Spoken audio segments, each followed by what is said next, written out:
Hola chicos, muy buenas noches. Gracias por estar nuevamente conmigo un día más en este podcast al cual llamamos Cómo mejorar la experiencia del cliente.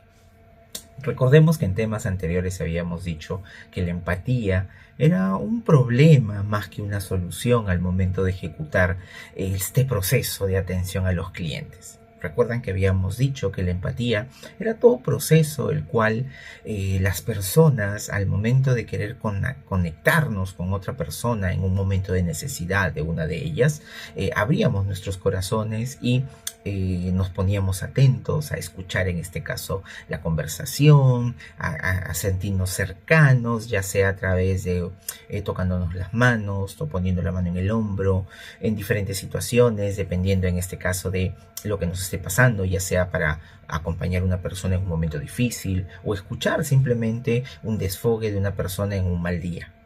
Habíamos definido que la empatía como si era eso, es ponerse en los zapatos de la persona, pero no tanto para dar una solución. Recordemos que la empatía funciona para acompañar a la persona y que ésta se sienta cómoda al momento de poder expresar algo o sentirse, en este caso, relajado en un momento tenso. Eso es prácticamente la empatía. Y si nosotros tenemos esa consideración hacia la empatía, de poder evaluarla de esa manera, entonces, ¿cómo hacemos para que la empatía caiga o recaiga en un proceso de atención al cliente?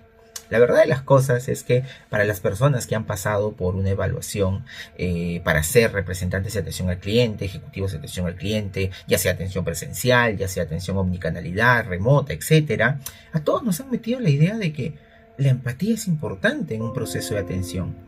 Pero la verdad de las cosas es que escuchando el concepto solamente de empatía, tú te vas a dar cuenta que la empatía es sentarme a conversar, mirar a la persona, generar una kinestesia, o bueno, si estamos tal vez por el teléfono, que ahora en realidad se puede hacer o hasta por WhatsApp, es transmitir una capacidad de escucha.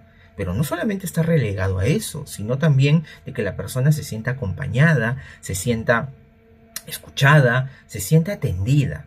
Pero en toda la conversación que tú vas a tener con esta persona, no va a haber en un momento en el cual tú vas a juzgar o vas a evaluar o vas a dar hasta una opinión, porque lo ideal es que en esos momentos tú sientas que estás acompañando y abrazando a la persona en el sentido figurativo también de la palabra. Pero en la atención al cliente, ¿funcionará la empatía, chicos? La verdad es que no.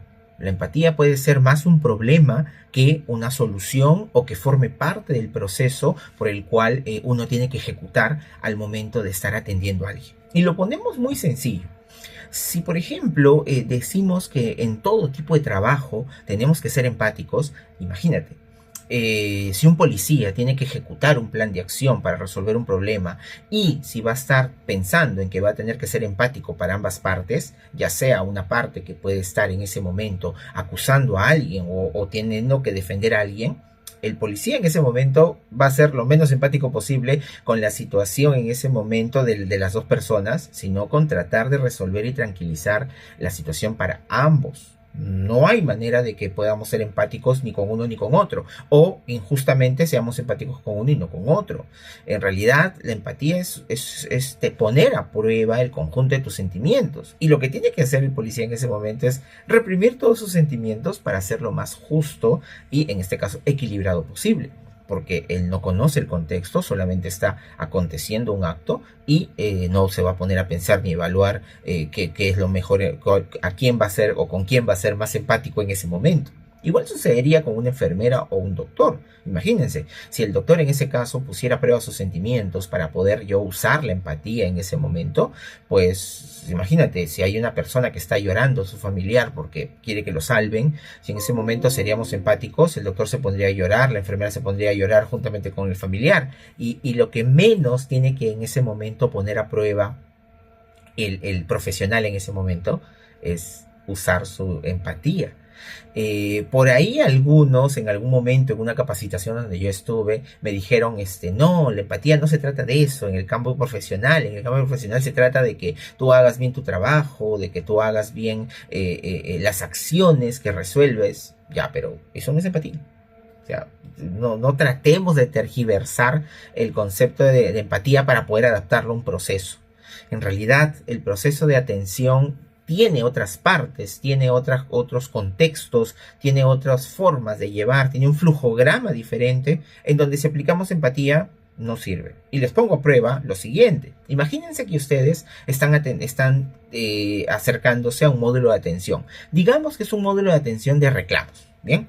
Entonces, si yo al ejecutivo, a la persona que representa la empresa, le vamos a decir, oye, tienes que aplicar la empatía en tu proceso de gestión, todo se viene abajo. Y les explico por qué.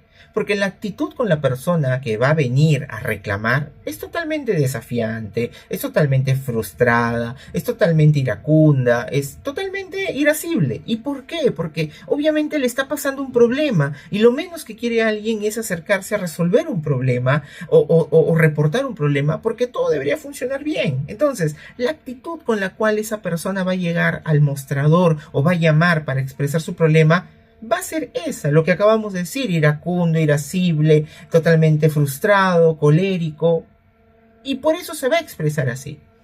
Si en una gestión de atención de reclamos yo le enseño a la persona que va a estar detrás, atendiendo y representando a la empresa para que controle sus emociones y sus sentimientos, yo estoy cometiendo un gran error, porque lo que va a pasar es que la empatía puede pasar de un lado negativo a un lado positivo o viceversa. Un lado positivo es que yo me quede atendiendo a la persona, comparta su frustración, comparta sus problemas, y en ese momento nos ponemos a lorear y la cola que tengo atrás de 10 va a estar peor todavía, porque yo me he tomado 20, 30 minutos con la persona, porque una cosa de la empatía es que yo entienda a la persona, comprenda sus sentimientos, y por eso pues estamos en un té de tíos, de tías, ahí loreando.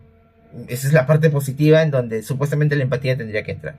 En el lado negativo es que la frustración de la persona con la cual yo estoy atendiendo me va a cargar a mí también, y yo también me voy a frustrar porque no puedo hacerle entender, porque yo no puedo hacerle comprender de que el proceso se siguió así, si hay un mal paso, hay que gestionar un reclamo, etcétera, etcétera. O sea, la empatía en realidad dentro de un proceso de gestión de atención no corresponde, chicos. ¿Y por qué?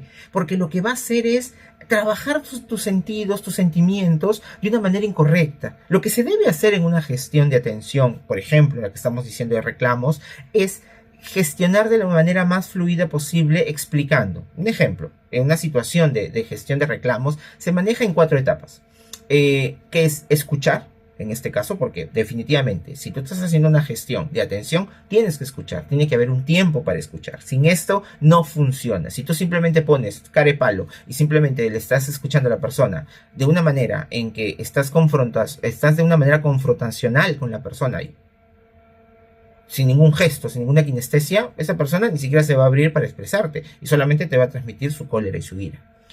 Y escuchar es muy importante, prestar atención, mirar a los ojos, hacer un gesto de atención. Es importante para que la persona se sienta acompañada. Lo segundo, en este caso, es explicar. ¿Y qué tienes que explicar? Si hay algo que quedó a medias, si hay un proceso que no se entendió, si hay una gestión que no se comprendió, tu deber es explicar. Ojo, no quiere decir que vas a convencer, solo vas a explicar. La tercera parte es contener. Si te dan herramientas tu empresa para que puedas contener, en este caso, evitar que el cliente ingrese un reclamo y le puedas dar una solución en ese momento, bienvenido sea, porque vas a ser una gran estrella, ya que no vas a tener reclamos sino contenciones. Un ejemplo muy puntual es que, por ejemplo, alguien que quiere anular una tarjeta de crédito, un servicio telefónico, te dicen te voy a regalar 3 meses, en el caso de los bancos te dicen no te voy a cobrar membresía, etc. Eso es una contención, por ejemplo. Después de haberte escuchado toda tu ira, yo me concentro en darte la solución, evitando ingresando un reclamo. Esa es la tercera parte. La cuarta es que si no tienes manera de contener, o si ya no puedes contener porque igual te fue rechazado, te queda solo gestionar. ¿Y qué cosa es gestionar? Sentir que eres parte de la solución a la persona que estás atendiendo y decirle que lo vas a ayudar ingresando una gestión, ya sea una solicitud o una queja o un reclamo. Esas son las 4 etapas en la cual en una gestión de reclamos, por ejemplo, chicos, es lo que se debería gestionar. Con esto yo estoy demostrando que la empatía, en vez de ser eficiente o generar un mayor abrazo con el cliente para que éste se sienta acompañado, no funciona. Ya que recuerda que tus tiempos de atención deben ser lo más eficientes para atender la cola que está detrás de ti. Espero que les haya ayudado este video que hemos preparado en esta ocasión y que les haya podido servir para que su gestión de atención también ustedes lo hagan de una manera más eficiente. Gracias y nos vemos.